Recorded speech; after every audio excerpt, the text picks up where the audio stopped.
I'm Jedi Jack Penguin, and welcome to another LEGO Star Wars review. So today we're going to be looking at set number 75013, Umbaran MHC, or Mobile Heavy Cannon. This set includes 493 pieces and originally retailed for $49.99 back in January of 2013. Getting right into this and taking a look at the box art, we have the January 2013 box art with your Yoda right there in the corner, LEGO Star Wars logo, regular stuff off the side. We have 4 new and hard to find minifigures right there. Very cool set to get your Ahsoka Tano minifigure in if you don't have her. And then of course we do have the main picture of the set on this planet right here with your characters interacting. Taking a look at the very back of the box, we get some of the play features and your characters interacting yet again with the vehicle and seeing some of the features that I will go over throughout this video. LEGO Star Wars logo at the very top. Top of the box features our LEGO Star Wars logo, some other information than the actual size of one of our Umbaran soldier characters right there, so that's pretty cool.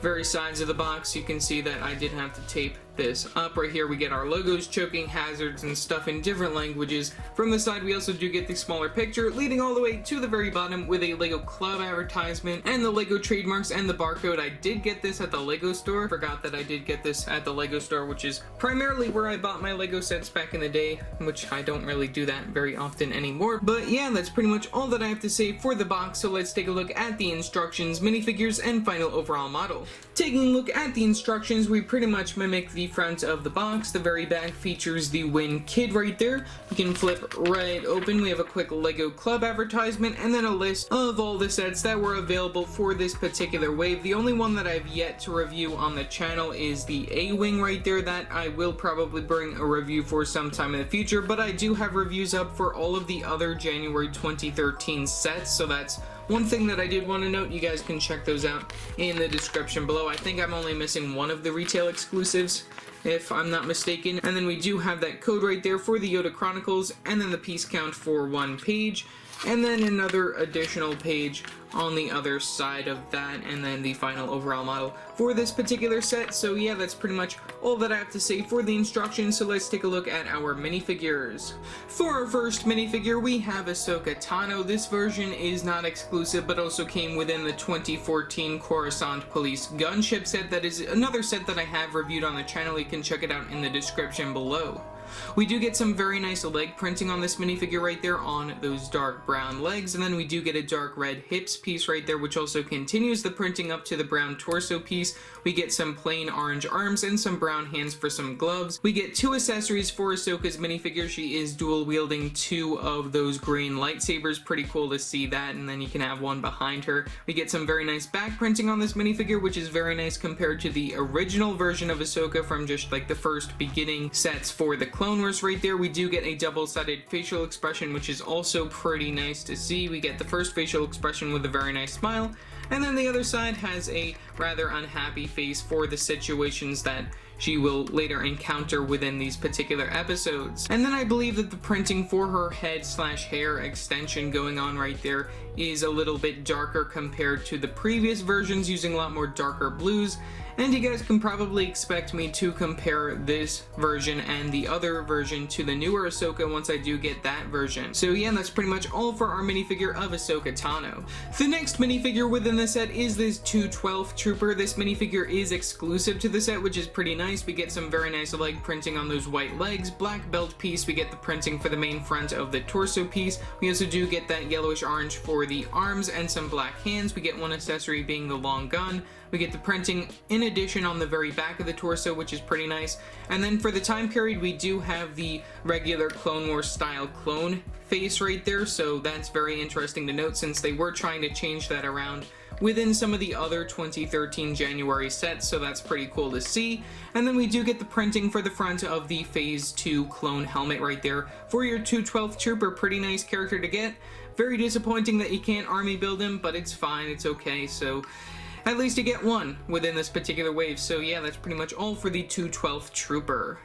And then finally we get two of these Umbarian soldier characters right here, which these two minifigures are exclusive to the set. It is the same minifigure repeated twice within the set. We get the plain dark gray legs and then the white belt piece. We also do get some white arms and some dark gray hands right there. We get the same accessory for both characters, that being the regular short gun being used. We get the printing for both the front and the back of the dark gray torso piece right there. We also do get the newer spaceman helmet right there that they introduced within the first series of the collectible minifigures right there, I believe. I don't know if that was introduced there or within some other space set. I believe it was within maybe Space Police or something, I don't really know, but either way we also do get the visor for the front of that within that translucent black color, and then we do get the printing for the facial expression right there. You can see that we only get the printing for the very front, and then we still use the Clone Wars style eyes for the Clone Wars characters. So yeah, that's pretty much all for our minifigures of the Umbarian soldiers, and also a very interesting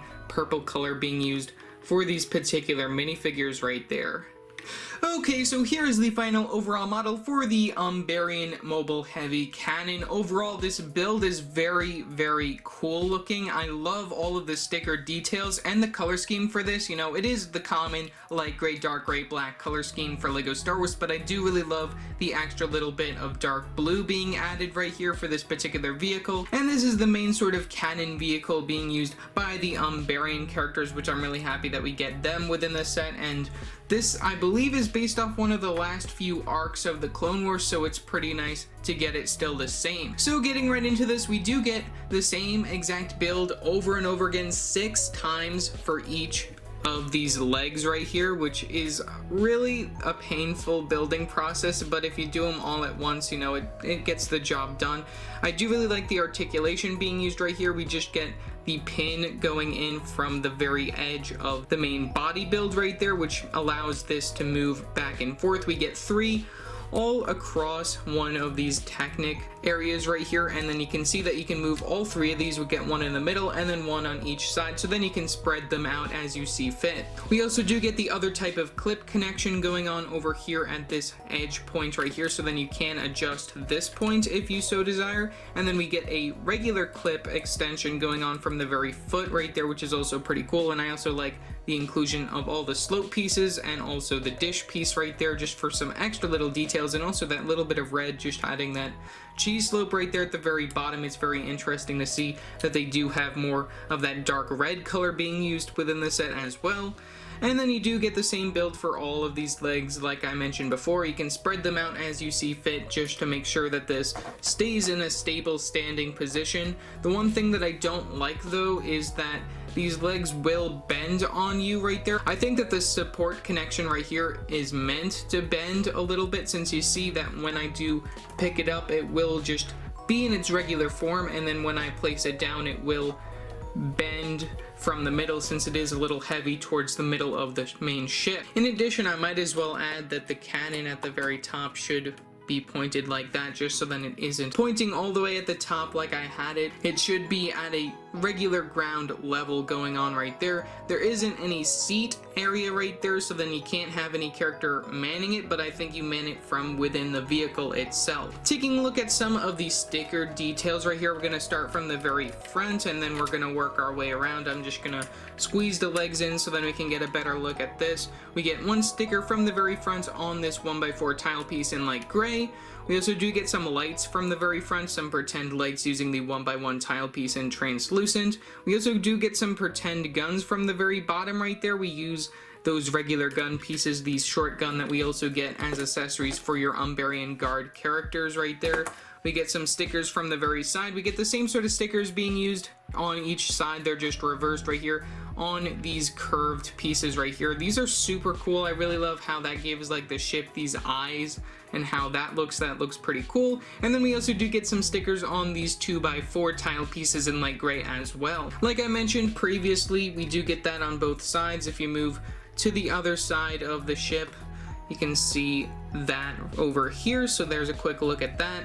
And then we do get the clip connections from the very front in order to access some compartments within. So in order to get into the ship, we're gonna just start by going in from the very back right here. So that's over here, we can zoom in. We get a little antennae over here, which I think is also pretty cool that they just have that as a little extra detail. You can move this clip part over here, and then you get another clip part up here that you can lift up as well. There's a place for you to sit your first minifigure. If you want to just sit your one minifigure as an extra little storage area, you can sit this one right there, or you can just have the character fighting alongside, which is really what I would like to have. Just have one character fighting alongside and then one within the main cockpit area. You can also store your weapons in there if you so desire, if you don't want to have your characters holding those.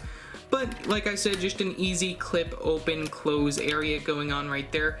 And then you have this point just pointing up like that. Moving to the very front, we can move over here. I'm really sorry that the cannon just keeps moving. It does have that point of articulation that I'll talk more about later, but you can move these parts down like such. I do really like that they do use the 4x4 plate piece right here with the hole in the center, just so then that works out better, so then you can see your character through the translucent dome. That's pretty cool, and also the translucent blue is pretty cool. We get 2 stickers in here for just the main controls right there on those 1x2 tile pieces within the trans clear color, which I think is a very interesting color to have those in, and then have the dark gray controls going on right there. You get some buttons and stuff, and then like I said, you get your one minifigure that you can have outside the vehicle, and then you can have one manning the vehicle and using the cannon that's on the very top. So placing your one character within the vehicle, you just plop them in like such, and then you place it down. The one thing that I don't like though, that I might as well mention now, is that you can't see the very front of the face of your character through the windshield, so why even bother, to be honest? I just don't know why. That's just horrible. I don't know why you can't see the character's face. You should be able to see the character's face. I'm just gonna try and readjust one more time. Maybe if you place the character all the way in the back right there, you can put it down like that, and you know, still you can't really see the character's face too well. I mean, you have to angle it at a certain point. That's really the only complaint that I have there. And then finally, we do of course get the main cannon part of the mobile heavy cannon.